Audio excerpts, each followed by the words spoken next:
In this video, we'll provide a step-by-step guide to fix the issue of the alarm going off, but no sound on the iPhone. Let's dive in. First things first, check your iPhone's volume. It might be as simple as adjusting it. Head to the Settings app, navigate to Sounds and Haptics, and slide the ringtone and alerts volume to the maximum level. In case your iPhone's volume is already high, turn off Bluetooth.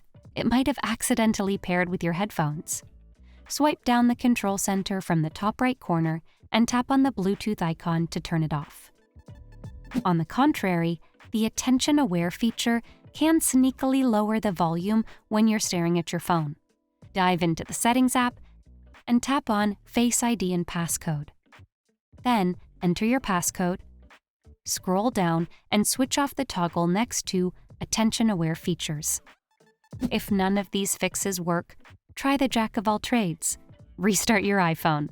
Long press the power button and volume down button simultaneously, then slide to power off your phone.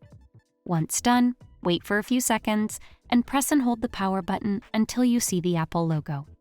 Voila! These fixes are sure to work like magic. Now, subscribe to Guiding Tech and plunge into one of our specially curated videos tailor-made just for you.